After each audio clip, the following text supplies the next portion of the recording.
So PlayStation earlier this week released a state of play, so very similar to a Nintendo Direct. This one went for around 40-ish minutes. And then probably just to premise everything, it was a real blend of, PlayStation 4, PlayStation 5, PlayStation VR, and it was kind of flipping back and forth between them. And then from a release date perspective, it was stuff that was releasing really soon, some stuff that didn't even have a necessary date on it, just said 2021. And from that perspective, I found it to be very all over the place. And these were no PlayStation Studio games; these are all third-party games. I felt it was very clunky, but it didn't really seem to land clunky for people in terms of. I didn't really hear much about it, to be honest, from when it went live. It wasn't one of those ones where it felt like a whole stream of news came off the back of it. What were your overall impressions of it before we jump into some of the detail?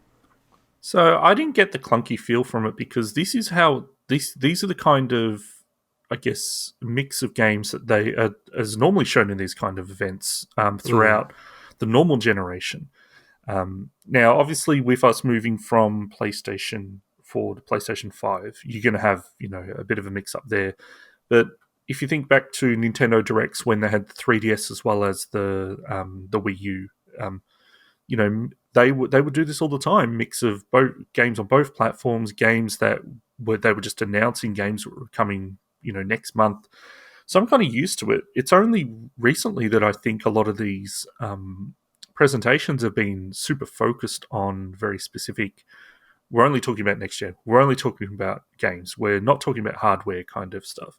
Because usually, especially E3 traditional conferences, they do everything. With Microsoft, when they announced Gears 5, they announced Gears Tactics and Gears Pop at the same time. So you had a mobile game, a PC game, and an Xbox game all coming out in different timelines, and that was mixed in with all the other stuff they're presenting. So I'm used to it. And I kind of like the mix. It gives you a lot to kind of talk about. Yeah, fair enough. And I guess one thing I'll kind of disagree about is just I think there's an expectation, and maybe it's unfair, and maybe people need to be educated around it. And I think I'll preface this as well with PlayStation and Xbox, they're following different strategies. But for me, when I see a game and it's coming in 2021 and it at the end of it literally says PlayStation 4, I'm like, well, wait, is that going to be playable on PlayStation 5? Or is that a PlayStation 4 exclusive game and then maybe it will get remastered for PlayStation 5? Whereas, as much as I criticized Xbox and Microsoft because it was a bit unclear at times whether games would both be released on the Series X or the One, you kind of know overall if it's playable on the One, it will be playable on the Series X. Maybe it's not optimized for it just yet. Whereas PlayStation, I know that they have, even senior leadership have said that they believe in generations. So I kind of take some of these games as they're not coming out on PlayStation 5 necessarily anytime soon. Yeah, it's tricky for me because the way I look at it is if you're interested in any of the games that they've shown, and look, I feel that I'm very open to a lot of genres and a lot of games, but there's definitely ones we start talking about a sports game or a sim driving game, I'll kind of be like, no, that's not for me. But if you're interested in the game, it's pretty hard. It's pretty easy to quickly find out what platforms can be available on. And the thing with these generations is that people be playing and buying games on the PS4 for 12 months, consistently after the PS5 is released. So, and we know a lot of these games are just going to get ported to the next platform anyway. So, for instance, to get a bit of ahead of us, it looks like, the Pedestrian, right, which was a game that we knew about, but, they've shown that that was in State of Play. So that's PS4, but it's for January 2021. So assuming, that's after the launch of the PS5. That game's probably going to get ported to PS5, but they just obviously didn't want to announce it yet for whatever reason. And I think it's, it's a great time to be into games. There's so many games, that are on the horizon, and also just our backlogs are just, we've all got huge game backlogs at this point. I think it's, people just need to lighten up a bit, honestly. No, I agree with that. And, the one thing I wonder is from a Sony perspective, if they are actually telling these developers do not refer to the PlayStation 5 because they want to create a clear delineation between the way the game looks as well. So then for most people, when they look at it, they go, oh, wow, this is a PS5 game. It looks amazing versus this game's a PS4 game. Maybe they haven't optimized it yet for the PS5. So they don't want to allow those things to look sort of like interchangeable because they want to try to drive a wedge in between the generation. I mean, they kind of have said this, but maybe this is the manifestation of the strategy of what they're doing from that space. Possibly. I think obviously some of the games on here that are only said they're PS5, like Bugsnax, and we'll go through the list, I think. But Yeah. some of these games are not games that are showcase games. Games that could run on any current gen Oh, yeah. platform. But I guess in that particular example, it's not announced for PS4, so it's like, well, they have to say it's PS5. So anyway, let's Yeah, actually. I think we should go through them. yeah, and maybe let's tag team. So, and we'll go chronological. So I'll just kick off with it opened with Crash 4. One thing I really liked about the presentation in general is really heavy on gameplay. This is what the games look like. This is how they play. A little bit sometimes around the mechanics. Crash 4, like Crash in general for me, never been interested in that series at all. Like, and I played it a few times. I'd actually really love to get into Crash Team Racing. I reckon I'd really love that game. But Crash itself as a platformer, just for whatever reason, just doesn't appeal to me, the style of it. And I did think it was funny, like this terminology, I'd never heard of it before, MTX, microtransactions, that it's like a selling feature that the game has no microtransactions, which I think is I think, pretty rough. yeah, they had to do it for Crash though, because the remake collection and Crash Team Racing both had a lot of PR problems around their microtransactions. So I think they want to get ahead of it this time. Well, And but they then, wanted to talk about the costumes, and immediately that's going to put red flags in people's head. So but then how do I know if they're not going to just introduce it post launch, like with what they did with Crash Team Racing? yeah, but they didn't go out of their way to say this stuff up front with Crash Team Racing in a big PlayStation presentation. True, So true, yeah, yeah. but with So, Crash, I love the first three games. They're brilliant. I briefly played some of the probably the PS3, Xbox 360 era games. They're not that crash hot, so to speak, but it's this game looks awesome. It's to me a perfect way to handle a sequel for for a game like this. It's almost similar to how Mega Man 9 and 10 kind of handled being a sequel really well to the paying homage, but also introducing a lot of new elements. It looks fantastic. Looking forward to actually trying it out. yeah, it looks great, and I think it's coming at a really good time. So it's coming out on the 2nd of October 2020. So I think everyone's kind of viewing the next gen will launch anywhere from mid-October to mid-November, probably before Black Friday sales, even though they probably won't happen in person, but just from a market perspective, that's kind of how it rolls. So I think that's a great time to release, actually, before the PlayStation 5 comes out. It's like one of the last big games coming out on the PlayStation 4, and I'm sure it will get released on the PlayStation 5 as well. And one thing I want to make note about this is there are a bunch of games in the state of play that are also coming to PC and Xbox as well. So some of that, And Switch. and Switch, yeah. So Crash 4 is an example there, where that's I'm not sure Crash 4 is coming to Switch, but that makes sense because it's an Activision title. So Mm.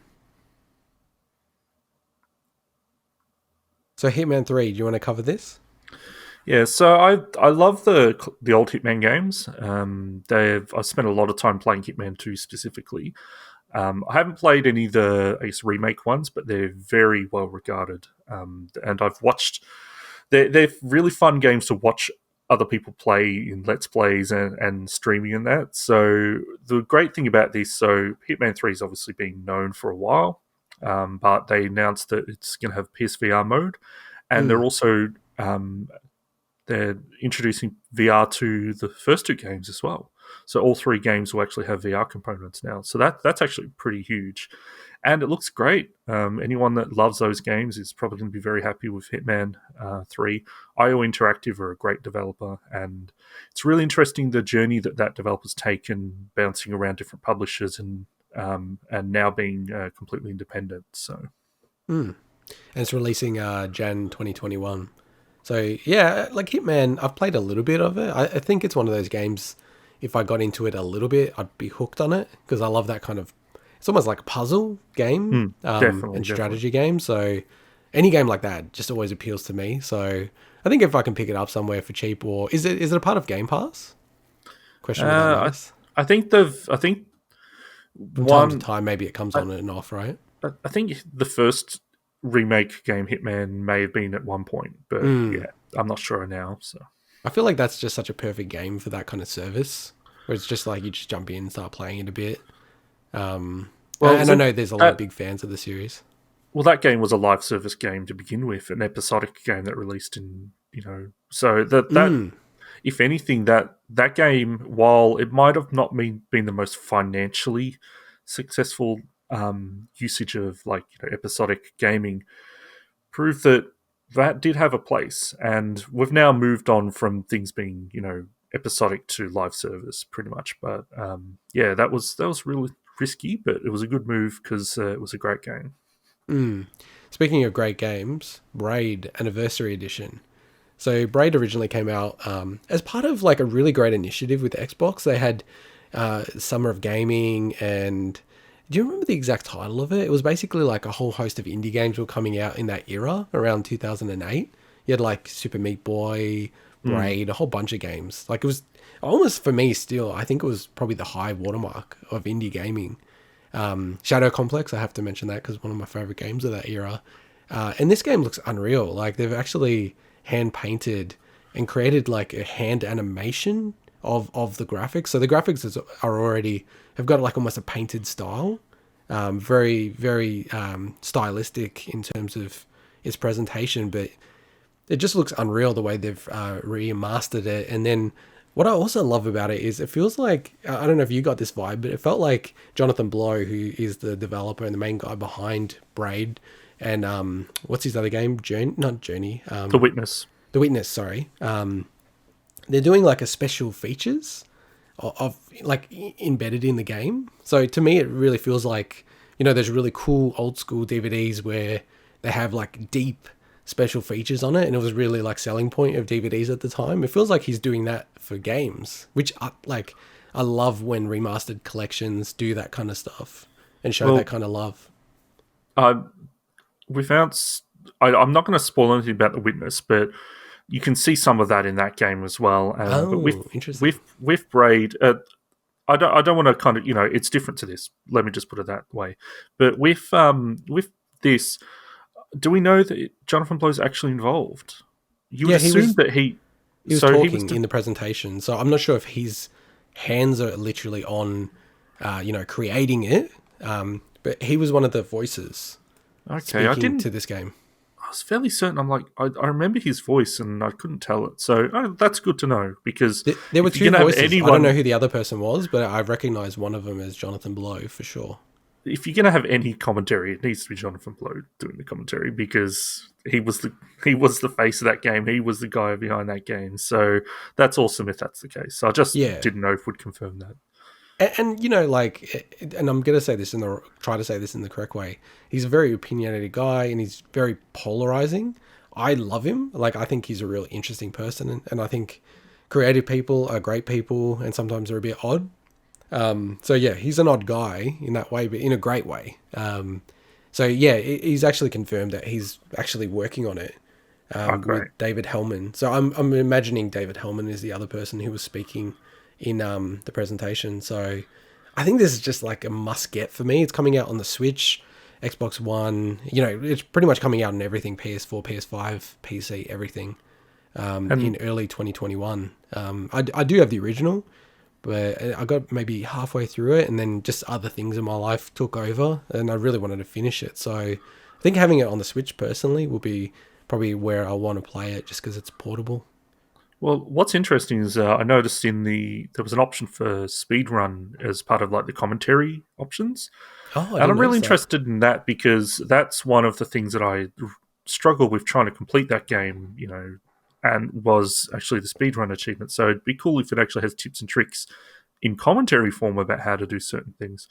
But one thing I'll say to anyone that hasn't played Braid is obviously, it's very critically acclaimed. It deserves that attention. But go into it knowing as little as possible because Yes, it yes. will blow your mind in certain regards. And I think that's like the case. I think it's probably going to be going forward for all of his games. Like he's very mindful of his audience and him as a creator. And the other thing I'll just say before we move on to the next game in the showcase is he's actually confirmed that it won't get the quote unquote Greedo shoots first treatment, and that it's only like a look and feel modernization, not actually changing the mechanics or any parts of the game or making it easier or harder or anything. So yeah, this is one to keep an eye out, and seems like it's coming out pretty early in 2021, which is cool. Pathless. Yes. So Pathless is really, really cool looking. I don't know, like you've noted it as a mythic adventure game. Is that what they said in the presentation? Yeah, It's I know because I put it in quotes because I was like, "What is a mythic adventure game?"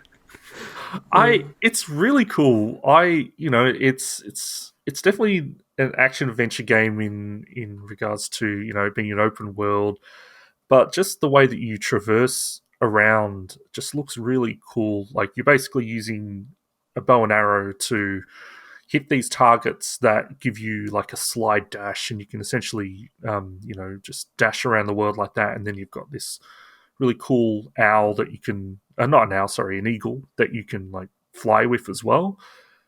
But Mm. Yeah, you it's, know what? It kind of reminded me of, and this is a weird reference, but Mirror's Edge in terms of the movement. oh Like it yeah, I looked can see really that. like dynamic and just it looked really fast. And I reckon that kind of game, man, you got to get the game feel right. Because when Mm. you have a game moving that fast, if it's not on point, it's just so unplayable. And I'm sure that like that's one of the number one things that they've tried to tune that game for. I will say the playable character was getting a little bit friendly with the eagle. They spent a bit long on that shot, and I'm like, this is getting a little uncomfortable. But it's I did really not cool. think Like that at all, but I know it what you're talking showed about. it showed these neat puzzles which are very Zelda-ish in some ways, Mm. which was cool. And I was thinking this looks neat. It seems like it's a PS5. It I don't know if it's on coming to PC or not, but it's only on PS5, I believe, not Xbox or Switch. And I was kind of like, oh, on the fence. Hey, it looks cool. Maybe it's kind of like one of the games that you don't mind missing, if you know what I mean. And then Yeah. I found out it's from the developers behind Abzu, which I loved, and I can Oh, interesting. 100% see it now in the visual style. Abzu is a very different game. That's like you're exploring these underwater locations that are just it's like a very relaxing exploration game that's got a lot of mystery to it. Very different style of game, but the visual style I can see where they've moved from that to this. So now I'm actually really interested in it because that was a great game. Mm. No, definitely. And moving to a game that I'm really, really interested in playing, Spelunky 2. So the sequel to Spelunky. I don't know the official title because there's literally, I think it was pretty much announced in the showcase. So people really just have Spelunky 2 in quotes because that's what they referred to it as. And yeah, it just seems like it's more Spelunky, but responding to a lot of the community feedback about what they loved about Spelunky 1, and then sort of trying to add some new stuff in to make it more interesting. And just even like Spelunky itself went through a lot of revisions. I know the first game was made with Game Maker engine, and then they remade the game, so it was almost like Spelunky 1.5. So I think it's called Spelunky Classic and then Spelunky from memory. But this is a game that has a massive cult following, and when I say cult following, I mean in the sense that yes, it is a super popular game. But yeah, there's some people who are really deep on this game, I'm not sure. Like, have you played this much, Spelunky? So just want to correct that. Spelunky 2 was actually announced in 2017. So But this as is not Spelunky a new 2? announcement. Or they Yes. just said that they're working on the sequel? It's been known as Spelunky 2 for years, so I Oh, don't think okay. there's any confusion with that at all. Okay, But okay. what was announced, no one knew a release date. We knew that Yeah. thing had been pushed back, Yes. so that was big news from this. And yeah, so Spelunky it has a huge fan base. I've given it a shot a few times. I think it's a game where you have to spend a little bit more time with it to start clicking. You have to get through, a few runs. Yeah. I'm not a big roguelike fan in a lot of ways. I like very crafted worlds, but I very much understand the appeal of Spelunky. I've watched a lot of game design breakdowns about how well it's designed, and a lot of the, I guess, the what's the term for it, when storyline.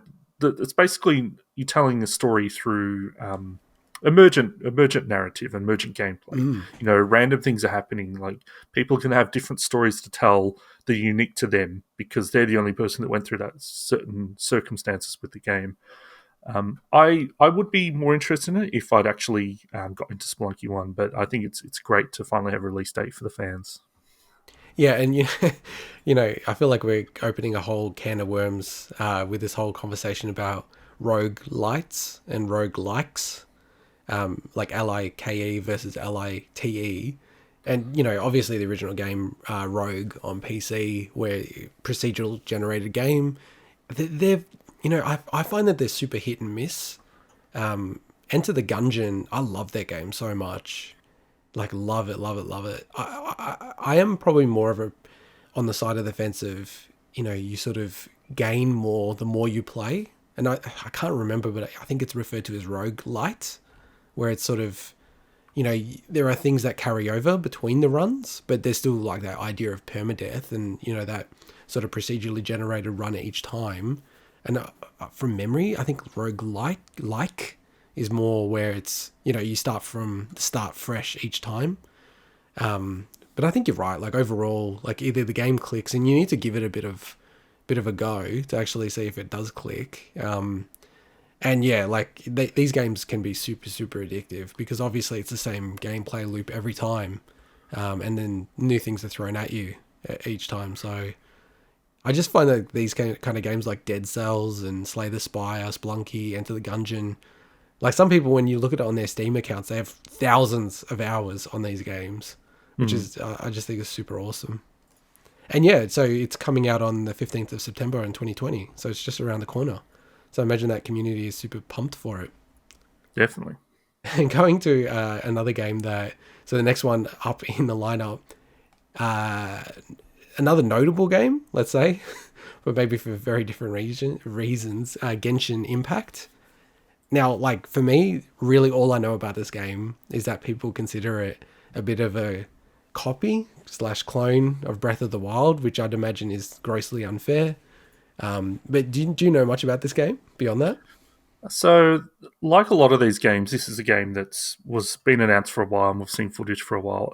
I'm not sure; it may have even had a beta at some point.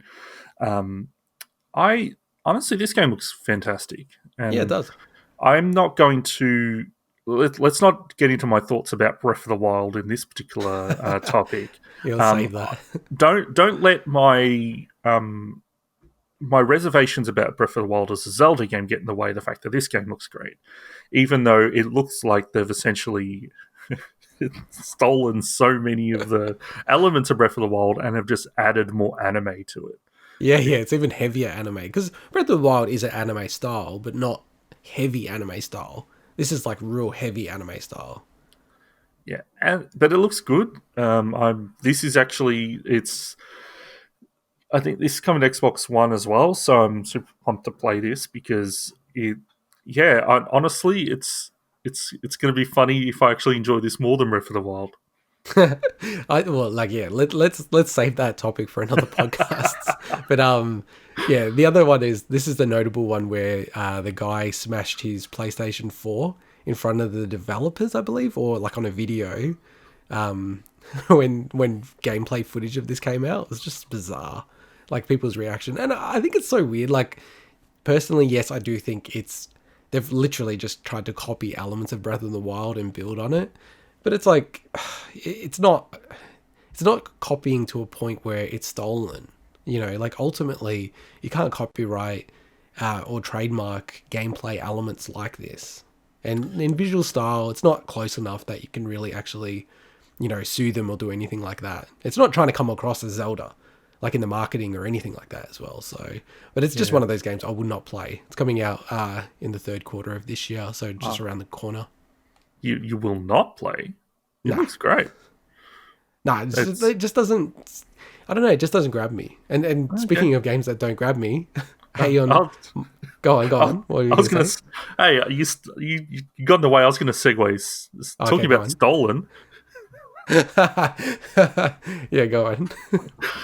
Aeon Must Die. Which honestly, this game looks really cool. It looks like it plays like kind of trash in a way, but Mm. it's like a what looks like kind of like a side scroller beat 'em up with this super like techno futuristic um, vibe to it, which is very similar to the next game as well. But then we heard about that this game is going through a lot of woes with its developers. Apparently, have I don't know the full story behind it, so I don't want to talk to it too much. But it seems like it was a bad idea to include this in the showcase. Although Sony probably have no idea this stuff was going on.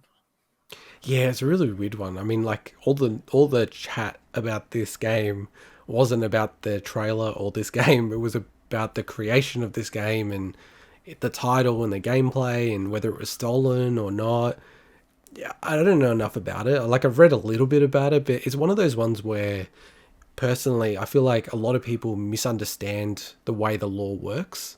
So, if I go in and pitch an idea and, that studio goes off and makes its own game based on that idea, that's not breaching anything. Now, is it breaching moral codes? Is it breaching, fairness? Of course. But, there's a huge difference between is something legal or illegal. And I sort of read through parts of it and it's like, sort of saying that it's stolen from Limestone Games and sort of reading the logic of what they're saying. I'm like, I don't know if it really checks out. And there's just not enough detail to really be able to know whether it's true or not, or what these people are accusing. But I totally agree. If they'd known about this, they definitely shouldn't have added it to the showcase because it really did become detrimental to the showcase itself. And then just, like for me, the graphic looked amazing. Like it looked really crazy. It's just that kind of style just didn't click with me personally. Like that beat 'em up crazy sci-fi style. It looked really cool, but it just to me did not look like the kind of game I wanted to play. I'm the same. The coolest part was when he was riding that giant neon motorbike and like dragging an enemy along the ground as he was doing it. But other than that, it kind of just looked like a Final Fight clone, but looked like Yeah. there was a bit more one-on-one kind of battles in places. And Mm. honestly, there's a lot of games out there like that these days. That it's weird. I used to love those games as a kid, but not so much these days. I think I need a bit more of depth to a game. But I'm saying that knowing nothing else about the game, so I don't want to, say the game has no depth. It's just, yeah, I'm the same. It didn't immediately look like a game that I'd be super interested in playing. Yeah, I used to play beat 'em ups when I was a kid as well, and just it's just a genre that kind of I've fallen out of love with. I don't know, like, and I feel like there's so many great old school beat 'em ups that I'd almost just go back and play them because Hmm. I don't want a long beat 'em up. I just want a 1 hour beat 'em up, like, or half an hour even. Like that's actually the ideal length for me, like the length of Double Dragon 2 on the NES. I don't want something that's longer than that. And I feel like the modern ones, they need to make them longer so people don't feel ripped off, but that's just not interesting to me. I mean, there's been good And examples. The Scott Pilgrim game, Castle Crashers. So yeah, there's definitely games that carry on that legacy that are still really fun to play. But considering the amount of indie titles that we now see popping up on all the platforms, and obviously a lot of those coming from Steam as well, there's just so many out there now. And one thing I'll say is that I did hear that Streets of Rage 4 was very good. So if Yeah, I heard anyone really was, good things about it. yeah, Yeah. so that I think that's there's still a place for those games. Oh yeah, definitely. And there's obviously a market for them. People are buying them. Streets of Rage 4, from what I've heard, sold pretty well. So, and moving to probably another game that I feel like all these games, especially the last three, they kind of blended in my mind. Like I had to really go back and look into them. So the next one up was Anno. How do you say this? Anno Mutationem. Is that right? Yeah, that's the way I read it. It's Mm. very stupid title. Not the anno part, but the Mutationem. It's like, I don't think that does you any favors by making your name not only confusing to pronounce, but also confusing to remember. Like, if people are like, oh, Yes. what was that game where that, pixelated girl was running through the cyberpunk world as like Mutationem or something? It's like, I think you can. There's a game that came out a couple of years ago across most platforms that's very Blade Runner ish and that called Dex.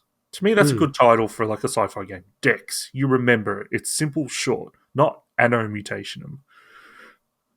And from the trailer, I wasn't even like the thing I took away from it is like, okay, this is a real like cyberpunk style game, but I wasn't like, is it a platformer? I was kind of like almost unclear of what kind of game it was. Yeah, it looked like an action platformer that had a little bit of exploration. I actually thought it looked a little neat. One Mm. thing that I've read about the game, although this researching this game is a great example of just seeing the amount of sites that just scrape the same information from the same places because they Yeah. all structure the wording the exact same way about the fact that they're apparently integrating this game into the SCP universe, which is the open source community. I forget the term for it, but have you ever heard of SCP? I heard it, but I don't know what it means. So it's something containment protocol. I don't know if it's secure, but it's similar to Control. Controls was very influenced by it as well, where it's people come up with all these stories, creepy pastas and things like that, and they collect them all together, and then they do have people that audit them, and then they say, okay, is this good enough to be included in the SCP kind of universe? And so Mm. apparently they're actually tying this game into that a little. So that's pretty cool. Oh, so it's this SCP Foundation. Yes, Interesting. Yeah, that's a this whole is rabbit hole that if anyone's ever looked at it like that stuff goes very deep. There's people that it's been going for a long time, and anyone that's interested in really cool stuff that written by very talented people, it's a great thing to look into if you like that stuff. interesting. Yeah, that's really weird. So yeah, no, this game looks interesting. I feel like it's those kind of games that needs a demo, like a Hmm. good vertical slice, and lets you play it and then see if you actually like it or not. So yeah, it's coming out in December 2020 on PS4. And then the next up is Bugsnax, which for me, I'm gonna say this is gonna be like the Knack 2 for PS5. I Like, wouldn't say that at all. Actually, oh really? This looks no, so unappealing to me. I'm like running a million miles away from this game. So are you looking forward to it or? no. The reason I'm saying it's not that is because it's coming from the makers of Octodad, which was very well regarded and has. That's the reason why people are paying attention to this game. It's because it's coming from those people. I Mm, think this game, if it was coming from a new developer or someone that didn't have any credibility, I think you wouldn't pay attention to it as much.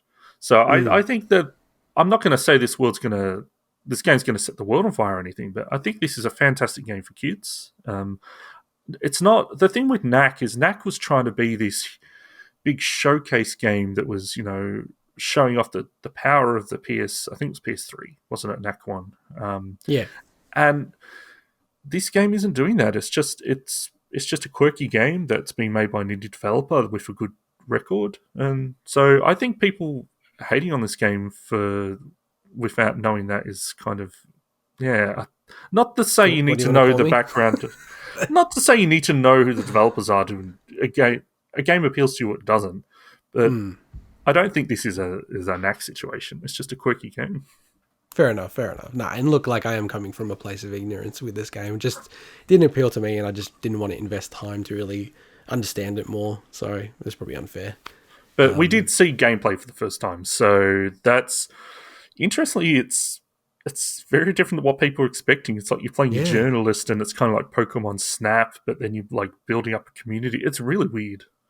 but it's also like first person. Hmm. Yeah, I thought I got like real Viva Pinata vibes from it, and I do know that the developers have sort of said the game has got some inspiration from that, maybe from a visual perspective. Yeah, I can see that. I can also see Slime Rancher as well. Slime Rancher is pretty neat, and it's first person, and it's got some similar kind of quirky, laid back vibe to it. So And on to the final PSVR game that they showed off in this showcase. That's actually just coming out in a couple of weeks.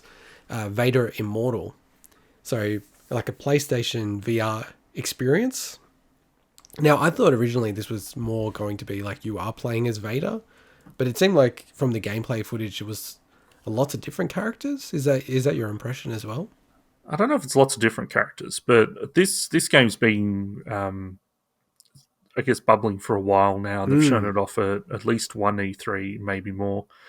Yeah, it looks cool, but it's a VR game, so if it's going to appeal to you or not. Do you have the capacity to play it or not? Because I certainly don't at the moment. I'd like to at some Yeah. point, but it probably won't be PSVR that I'd get. So even that's limiting it even more. But for anyone that's got PSVR, it's great to have another title on the way. I think PSVR has been a real success for them in many ways. I don't know financially, but in terms of they went out there, they made a headset, and there's a bunch of great games for it. Yeah. So I'm even trying to look at this. So it seems like Vader Immortal has already come out on the Oculus store. And just to be clear, like I'm not very close to anything VR because, as with you, I don't have a VR set, so it's not something I really keep a close eye on. But yeah, it does seem like it might have already come out on um, PSVR. Sorry, on Oculus Rift potentially. All right, let's move on then. It's old Yeah, no, news. definitely. And then the next up, a game that I'm super interested to play, and it's an expansion for it, Control. So did you play Control when it came out? I'm very glad you said that you're super interested in playing it because I'm also super interested in playing it. I didn't know if you knew much about Control, so Yeah, I it's know a bit, and to me, it looks like the exact kind of game I'd get super into. I. It's very unfortunate that I know a lot more about Control than I'd like in terms of very specific moments, Yeah, and I've tried to keep away from spoilers. I would, from what I've heard, I wish I didn't know. So, and this expansion is fantastic because it finally introduces the stuff they were hinting at, which is tying it into the Alan Wake universe. And people have been screaming out for Alan Wake, a new Alan Wake title for ages. The first game was so well received, and the standalone deal. I'm not sure if they're standalone DLCs, but I thought they may have been. But the DLCs were also very well received. This, I think, is great. It's great to tie together these two Remedy properties. It'd be interesting to see if they could, they can't tie in Max Payne because that's wouldn't really fit in the Control universe, and is also owned by 2K or Rockstar at this point, I imagine. But it's really cool to to see these two properties come together. And Remedy's a fantastic developer, so. Yeah, so the expansion's out 27th of August. I think I'm just probably going to wait until Control is finished from a DLC perspective and then look to get like a complete version of it. And I'm sure it's going to be re-released on the PlayStation 5 and probably needs that little bump up in terms of performance and speed, or maybe even on PC, depending on what the sort of prices are. Well, I know it's one of the games that were showcased for what's the ray tracing, like RTX stuff. So when that game came out, it was used as I guess a bit of a benchmarking for a lot of those a lot of people with their new graphics cards and stuff like that. Yeah, and it looks amazing. So moving on to auto chess, I don't have almost anything to say about this apart from I know that auto chess is a bit of a game and a genre now. There's like, you know what I mean by that? In terms of any game that plays like auto chess, people call it an auto chess game. And when I was watching this, I go, oh, this is like an auto chess. And then it was like, oh, wait, this is auto chess. I'm Yeah, like, I'm the same. I definitely whenever I look at this or Dota Auto Chess or whatever the League of Legends one's called, I can't remember off the top of my head, but they're yeah, all super popular, but they all look like games that I just have no interest in playing whatsoever. same. It's horrible because I know that they're really well made and a lot of people love them. So I just think that it's the same as if someone looked at some of the games I play and go, this is not appealing to me whatsoever. Um, one other thing I'll say about it is I do love this kind of historical trend of mods for games becoming super popular and then the mod itself getting released as a standalone. So obviously Dota is the huge one, right? Coming from a Warcraft 3 mod. So this is the same. This was, this was a Dota mod that have then so it's a mod of a mod.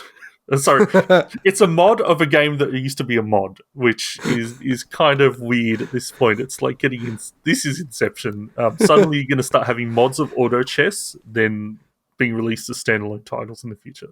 Or yeah, the mod is Warcraft 4 or something like that. Yeah, it'll like link it back to being a real-time strategy game again. I mean, some of the biggest games available right now are old, and they're also mods or like original mods. Like Counter-Strike is still huge, and that's obviously like a mod from way back in the day. So yeah, like I've no interest in this, but for people that do, it's coming out on the 31st of October 2020. Now, moving to a game that I am interested in, the Pedestrian. How much do you know about this game? Because this looks visually just like insanely interesting. This game looks great, but I was very disappointed when I found out it was a puzzle game. Weirdly, Oh, really? for a very strange reason. So to set it up, you're this little what looks like a stick figure moving around like things like construction signs and signs on buildings and maneuvering around them, and it looks awesome. And the reason why I was disappointed to find out that it stops and you can move panels, connect them, and solve puzzles is because I thought it was just going to be like a fast action platformer where you're running through the signs. And Okay. the reason I thought that is because as a kid, one of my favorite things on long like trips in the car was to do, I don't know, obviously some other kids must have done this weird thing where I'd like put my hand against the window like it was like a little person running, and I'd like jump along the terrain as the car's going past like it was a platformer. And in my head, I'm like, this is like that game, like just on signs instead, where you're like a stick figure moving across the world. And I'm like, man, this is the idea I had as a kid. And it's not like that. It's like it's similar visually, but you actually stop and solve puzzles and things. So that's why I was a little disappointed. But in saying that, that's just because of my weird expectation from being a kid. Yeah, I thought it looks cool. I mean, it's available already on Steam and Windows and Linux as well. And it's coming to PlayStation 4 in January 2021. Which this was probably the one that I looked at and I was like, that's so weird that it's Jan 2021. Like, surely they could release it before then. But yeah, it seems like people like you don't mind that, so it's all good. But moving to an actual next gen title, The Hood, Outlaws and Legends, PS5. Yeah, I don't know. So It really had like an Assassin's Creed vibe to it for me personally. so I don't know if you've noticed that I changed your notes about this and I think this is very telling about what this trailer was. So you wrote down Assassin's Creed, maybe open world or something. It's a Yeah. multiplayer game. Really? A co-op game, right? So it's like one team, and I think it's Is it really? they're calling it PvPvE. So I don't know if the E is like enemies, like AI enemies, or I don't think it's environment. I think it's probably a case where you got two teams of bandits, like Robin Hood style bandits with like crossbows and hidden blades or whatever, right? And then you're probably both trying to steal from the same people, and then you assassinate each other at the same time. That's my feeling of what that PvPvE, which is very awkward to say, means.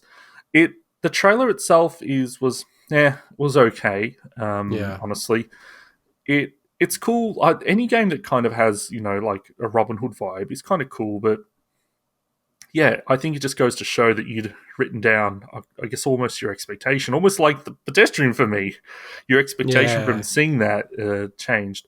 So it's one thing I'll say about this is together with Braid Anniversary and I think Aeon Must Die, I think these were the only three new games announced. Everything else was updates to games we already knew about. So at least I had that going for it. It's an actual game that nobody knew about. Yeah, that's true. And it's also, a lot of these games are released already. Or, like, not a lot, but there's quite a few that have already come out or are available on other platforms. So there's been a bit of a mishmash, this one. This game, like, obviously I don't even know what this game is. And it just, the aesthetic and everything about it just looks very generic and just really unappealing, personally, to Looking me. at looking at the list so far, I think this is the only game that didn't show gameplay. Actually, in the whole show, it didn't. It's the only game that didn't show gameplay. If there were No, snippets of no, they showed gameplay in there, gameplay. oh, they They did showed have gameplay. snippets. Oh, then I'm Yeah, wrong because about that. they made a real big point about saying that it's shown on an actual captured from an Oh, actual okay. PS5, Well, which I good on thought, Sony. which is, Good on Sony for getting gameplay for every game. Then that's really well, good on them. but I thought it was really funny in the sense of like it's almost a dig at Microsoft running, a simulated Series X essentially on PC. And that they're kind of going, no, this is an actual PS5. Yeah. And talking earlier about clone games, here is the biggest clone game, Temtem. It is the biggest clone game, and man, this game, I remember when the whole kerfuffle about Temtem came out at the start of the year, and it blew up. Like, it was a huge success. And Mm. I think it's still maybe in early access on Steam. It's great to know this game is coming out to all the consoles. The reason I like this game is that Nintendo have been so stuck in the past with the way they've treated Pokemon. And I say that as someone that has literally not played a Pokemon game since the first ones. But in terms of the way they treat online with these games, to essentially being very dated in the visuals, Temtem to me is an example of what Nintendo could do with those aspects. Oh yeah, no, I totally agree. Yeah, it really felt, and it kind of was right. It was a Kickstarter back in 2018. It really felt like a fan's version of what Pokemon should be. And obviously they can't use anything related to Pokemon, so they just create their own IP. It looks amazing. Like, I don't want to say it looks bad. It looks like really cool. Just for me, it doesn't have any, like, I have no attachment obviously to the characters. And by the way, I kind of feel like a bit like this with later Pokemon games where they introduce new Pokemon and I'm a bit like, I didn't grow up with those Pokemon or didn't have any sort of history with them, I guess. So it just kind of was always been a little less appealing than the first gen and second gen Pokemon, I guess. But I actually love this because I feel like this is going to help shake up and challenge the Pokemon company to actually do more with the Pokemon franchise. So in a weird way, I actually hope this game becomes a massive success because I feel like that would have to spurn, the Pokemon company to actually go, geez, we might need to actually do something a bit better and a bit more with the Pokemon games, which aren't bad games. They haven't needed to evolve that franchise. They pretty much release it and they get 15 million sales every time. It's just kind of ridiculous, to be honest. And then never going to change unless that starts to change. So, but yeah, no, really cool features, really interesting. I actually wouldn't mind playing this game. And you're right, it's in early access right now and it's coming to most platforms. I should have checked this beforehand. I'm not sure if it's coming out to crossplay or not. I'm not sure about that, but it's interesting it's coming to Switch because that has the potential to be a huge hit on the Switch. Yeah, true. Yeah, no, it's interesting, right, from Nintendo's perspective on it. But that kind of also shows you that they're probably looking at it and thinking, well, it's not breaching anything. It's definitely very much copying the style of Pokemon. Like, it looks like Pokemon. It almost looks more like Pokemon than Genshin Impact looked like Breath of the Wild for me, personally. The thing though is there's been a lot of Pokemon clones over the years, especially when Pokemon first came out. There was heaps of Game Boy and Game Boy Color games Mm. that were basically Pokemon with a different skin, and Nintendo can't do anything about the gameplay design of that stuff. So it just took a while for a company in the modern day to say, let's do this, but make it more online, make it essentially like an MMO with with our own characters and everything, and see how it goes. So. Yeah, no, fair enough. And then the final game of the showcase, Oh boy. and I think would Okay. probably run longer than the showcase ran, is Godfall. This game. This game. What are your thoughts on this game? This game should be the game of this whole thing that appeals to me. It it Mm. looks pretty cool. I love the design. I'm a huge fan of Darksiders games and Dark Souls, and it's essentially it looks like what Two Humans should have been. There's so much right about this game for me, but they spent time on the most boring things to talk about this game. It's an action game they're calling a looter slasher, which whatever, right? It's Oh, people. that's so cringy, and It's I but get it, but it's it's the thing cringy. is it explains the game well, right? It's a loot game, but it's kind of like Warframe in a sense. But Just like Warframe's Destiny so 2, but with swords, right? yeah, Warframe's I think a better example there because that's what Okay. Warframe is. Warframe has guns, but it's very melee based as well. But Warframe Yeah. is a huge game now that has so much to it. Um, but then they talk about there's no microtransactions, and with the Crash example, I think it made sense because they've had those issues before. With Godfall, it's like, yeah, we should assume there's none of this stuff until you say otherwise. You don't get brownie points for saying this on a brand new IP.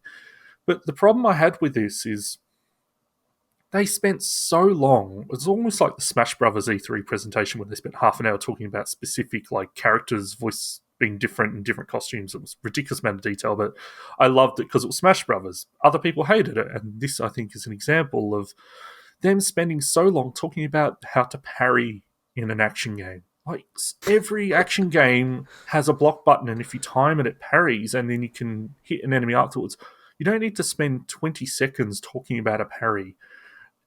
I think it's one thing to show, oh, we've got these different types of, weapons and things, but they spent so long on the most boring stuff.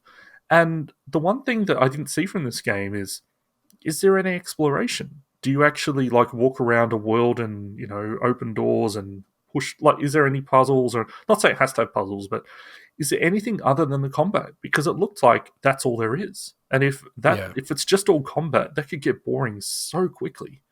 So Mm. I hope there is. So I don't want to say that's all there is to the game, but that's all they've shown of the game. But it has promise. It's a PS5 exclusive, at least on console that I know of.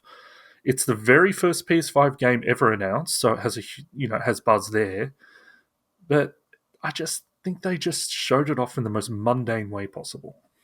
It was really, really boring. Like, there's no way I would have continued watching it if it wasn't for the fact that we were going to chat about it. And Hmm. it's funny because I was really going to be interested to see what you thought about it, especially that it's a PS5 exclusive, and you're probably unlikely to go down that route of getting a PS5, at least in the short term. Hmm. And you'd probably be more likely to go to the Series X. So I was just kind of thinking, oh, I wonder if this is like the kind of game that you look at and just go, oh, geez, I really wish I could get my hands on this game, just given your love for Dark Souls. But yeah, it's interesting that it didn't click with you. Yeah, it's very like it visually. There's a lot of Dark Souls to it, but from gameplay wise, it looks much closer to Darksiders. And they Yeah. play incredibly different. Darksiders is an action game through and through. Dark Souls is much more methodical action RPG, but I know what you're saying, and I think this game has potential to really appeal to a lot of people, but I also think it has potential to be one of those launch games that people just forget exists, like Rise Yes. on the Xbox, Yeah, and yeah. Rise. I actually searched for that the other day. just a Yeah. game that people are like, oh, this we thought this was going to be a big thing, hey? Yeah, funny about that. Well, speaking about Xbox, So Wait, before we get there, I just wanted to say, State of Play, I thought it was pretty good, but it was focusing on things we already knew about. So if anyone was expecting new stuff, I can understand why they're disappointed. Yeah, no, I agree.